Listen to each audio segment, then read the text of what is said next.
Garena আমাদের লাগবে না সেই রিন্ডম ব্লিচ, আরো গেরিনা আমাদের লাগবে না সেই লাল ড্রাম। এটা দিয়ে কিনা টিমমেটের সাথে অনেক বেশি আমরা মজা করতাম।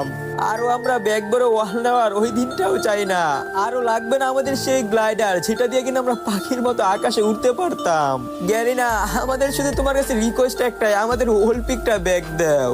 আর গেরিনা এই অলিম্পিকটা ব্যাগ দিলে তো তোমার কোনো সমস্যা নাই, কারণ এই অলিম্পিকটা ব্যাগ দিলে তো অনেক ওল্ড প্লেয়াররা আবারও ব্যাক করবে। এখন এই যে আমি এটা নিয়ে একলা প্রতিবাদ করে কোনো লাভ নাই, কারণ অনেক মাতাওয়ালা অনেক বড় বড় সেলিব্রিটিরা দিকে এইটা নিয়ে শুধু কপেলিং আর শেয়ারই চায়। আর এই অলিম্পিককে নিয়ে সিম্পাতি করে তারা কামিয়ে নিতেছে লাখ লাখ ভিউজ। আর এইদিকে আমাদের ছোট ইউজারদের সবারই আইডি ফিউজ। যেই যাই করুক না কেন, আমার তো লাগবে শুধু অলিম্পিক। আর তোমাদের আমার মতো কার কার অলিম্পিক লাগবে জাস্ট তোমরা একটা কমেন্ট করো। আমার লাগবে না কোনো কপেলিং, লাগবে না কোনো শেয়ার। তোমাদের মন চাইলে তোমাদের এই ছোট ভাইটার দিও একটু ভালোবাসা। ইউটিউবে টিকটক বায়োতে ইউটিউব চ্যানেলের লিংক প্লিজ রিকোয়েস্ট ইয়ার।